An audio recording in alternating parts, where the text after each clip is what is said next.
pagi, salve, salam sejahtera untuk kita semua. Saya Abalinda Theodosia Manipada SAG, Guru Pendidikan Agama Katolik pada Sekolah Menengah Kejuruan Maletea. Saya adalah salah satu mahasiswa PPG BAT 1 Sekolah Tinggi Santo Yakobus Merauke. Saya akan melaksanakan PPL yang pertama dengan model pembelajaran Project Based Learning dengan tema berpikir kritis, bertanggung jawab, dan berpikir kritis terhadap media massa. Terima kasih, selamat mengikuti.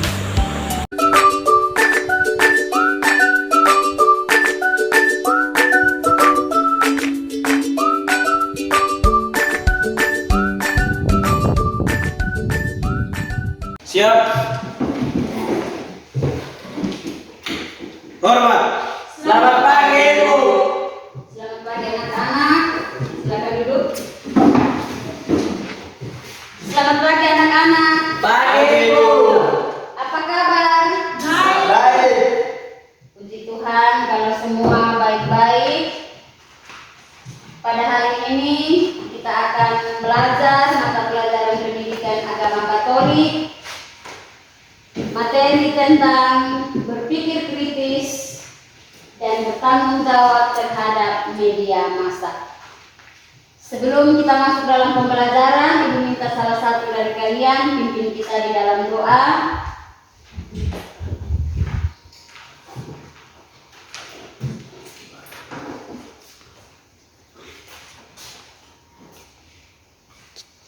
Sebelum kita berangkat, mari kita berdoa. Bapak kita amin. Karena Bapa yang Maha Baik, terima kasih banyak karena Engkau baik. Engkau telah memberikan kami dari makan masing-masing sampai di sekolah ini sehat dan selamat. Ya Bapa, ini tugas saatnya kami akan memulai aktivitas kami. Kiranya Tuhan Engkau memberkati mulai dari awal, pertengahan hingga berakhir. Mudah kami mengikuti aktivitas kami dengan baik. Ini Kristus Tuhan dan pengantara kami. Amin. Dalam nama Bapa dan Putra dan Roh Kudus. Amin. Terima kasih Nesa. Ada yang bisa minum bagian dari SMK biar kita awal pembelajaran ini kita semangat. Bisa, Ibu. Ya, silakan semua berdiri.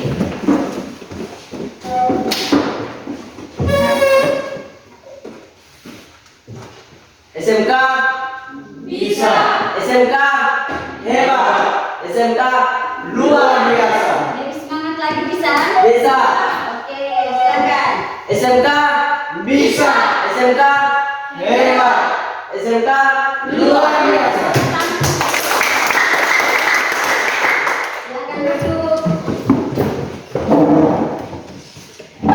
Anak-anak, minggu lalu kita telah sepakat, kita telah merencanakan proyek pembelajaran kita berpikir kritis dan bertanggung jawab terhadap media massa. Kalian sendiri sudah memilih proyek yang akan kalian buat. Semua sudah buat? Sudah, Ibu. Minggu lalu sudah bagi dalam kelompok masing-masing. Hari ini kalian akan mempresentasikan hasil kerja kalian. Tetapi sebelumnya Ibu mau tanya-tanya dulu. Apa itu media massa? Saya Bu. Ya, silakan. Media massa merupakan media yang digunakan dalam penyampaian pesan dari komunikator kepada khalayak yang berjumlah besar secara serempak. Ya, tepuk tangan dulu. Kesempatan yang diberikan kepada kami akan mempresentasikan hasil kerja kami. Kami memilih poster hoax karena dibuat orang jahat, disebar orang bodoh, dan dipercaya orang dungu. Kenapa sehingga kalian memilih proyek hoax? Berikan alasan. Agar kami sebagai remaja tidak mudah dan terjerumus dalam menyebarkan hoax. Ya, agar sebagai remaja tidak mudah terjerumus dalam penyebaran hoax. Ya, tepuk tangan untuk kelompok. Silakan duduk, terima kasih. Itu tidak pakai izin. Oh ya. Anak-anak, kita telah mendengar sabda Tuhan di dalam Injil Markus. Sekarang Ibu mau tanya, apa yang kalian ketahui atau apa dampak positif dari media massa? Ada yang tahu? Ya, silakan. Dampak positif media massa yang pertama sebagai sarana untuk mendapatkan informasi, yang kedua memperkaya wawasan dan pengetahuan, yang ketiga memberi hiburan kepada masyarakat, yang keempat bisa melihat perkembangan dunia secara luas, yang kelima mencari media untuk berkomunikasi secara luas. Luar biasa, tepuk tangan dulu.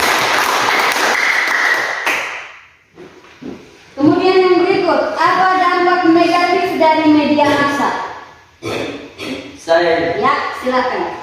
dampak negatif media massa yang pertama, merusak kepribadian bangsa jika tidak bijak dalam memanfaatkan media massa.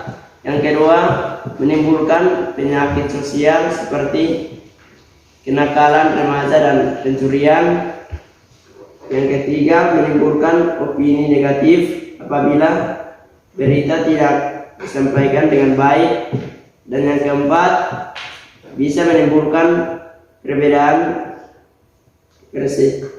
persepsi yang mengakibatkan pemecahan.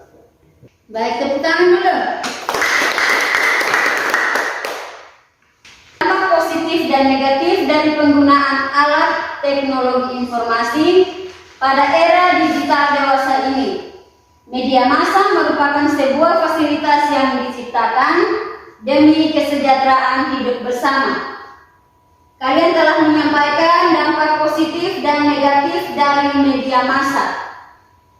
Dampak positif dan negatif dari media massa. Dampak positif dari media massa yaitu dapat memberikan informasi dengan cepat, sekaligus dipakai untuk menyimpan informasi. Dapat dipakai untuk membangun sikap peduli antara satu dengan yang lain. Dapat membangun relasi dengan lebih mudah, memberikan kemudahan dalam bidang pendidikan, belanja, dan lain-lain.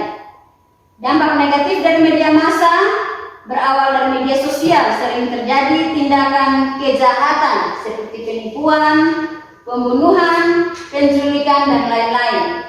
Membuat orang menjadi susah bersosialisasi dengan dunia sekitarnya. Situs media sosial akan membuat seseorang lebih mementingkan diri sendiri. Mereka menjadi tidak sadar akan lingkungan di sekitar mereka karena terlalu banyak menghabiskan waktu mereka dengan menggunakan internet. Media sosial dapat membuat anak-anak dan remaja menjadi lalai dan juga tidak bisa membagi waktu karena terlalu asik dengan dunia maya. Contoh sikap kritis Anda terhadap pengaruh media massa dewasa ini dapat dilakukan dengan menghindari hoax. Itu sebagai berikut. Hati-hati dengan judul provokatif. Hati-hati dengan judul provokatif. Berita hoax seringkali menggunakan judul sensasional yang provokatif. Misalnya dengan langsung menuding jari ke pihak tertentu. Tadi Ibu sudah jelaskan. Cermati alamat situs. Apakah sudah terverifikasi oleh Dewan Pers atau belum? Periksalah fakta langsung dari sumbernya atau carilah sumber lain yang menampilkan berita yang sama. Cek keaslian foto, misalnya dengan memanfaatkan mesin pencari Google. Ikut serta dalam forum diskusi anti hoax. Bersikap kritis dan bertanggung jawab dalam mengakses situs-situs media sosial yang ada. Ajaran kitab suci tentang sikap kritis Yesus terhadap aliran dan tawaran keduniaan yang ada pada zamannya yang tadi sudah kalian baca di dalam Injil Markus. Tindakan Yesus yang mengungkapkan sikap dan pandangan Yesus mengenai hukum Taurat. Yesus memaklumkan bahwa Allah itu pembebas. Allah memungkinkan manusia mengembangkan diri secara lebih utuh dan penuh. Segala hukum, peraturan, dan perintah harus diabdikan kepada tujuan pemerdekaan manusia. Tujuan setiap hukum ialah membebaskan, menghindari manusia dari segala sesuatu yang dapat menghalangi manusia berbuat baik. Begitu pula tujuan hukum Taurat. Sikap Yesus terhadap hukum Taurat dapat diringkaskan dengan mengatakan bahwa Yesus selalu memandang hukum Taurat dalam terang hukum kasih.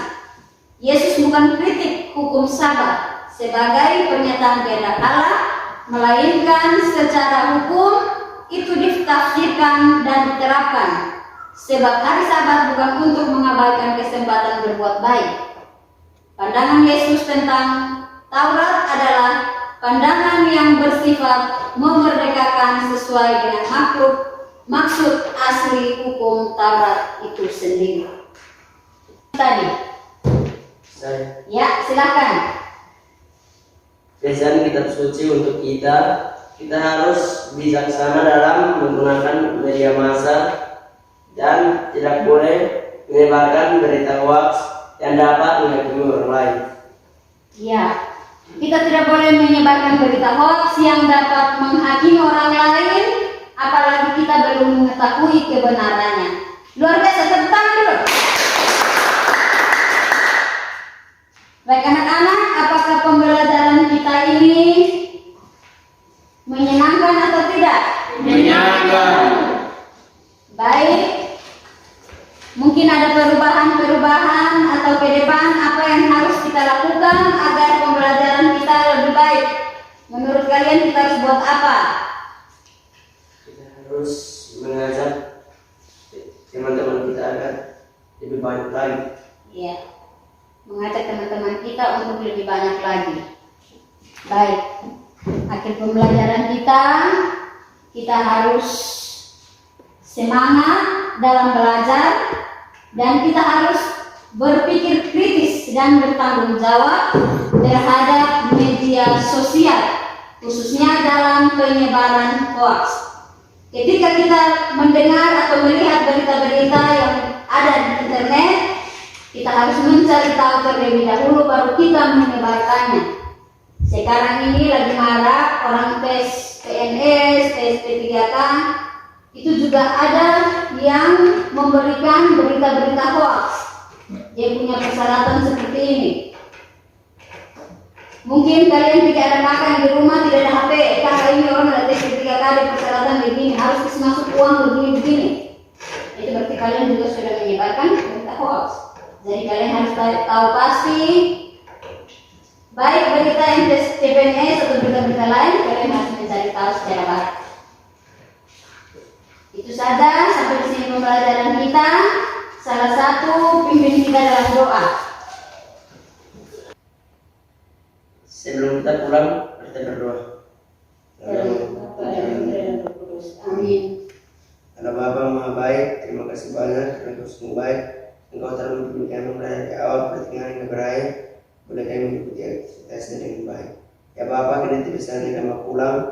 Karena itu Engkau mari menjaga melindungi kami dari tempat ini sampai ke rumah kediaman kami masing-masing dengan sehat dan selamat. Demi Kristus Tuhan dan pengantara kami. Amin. Amin. Terima kasih Mesa, silakan dulu.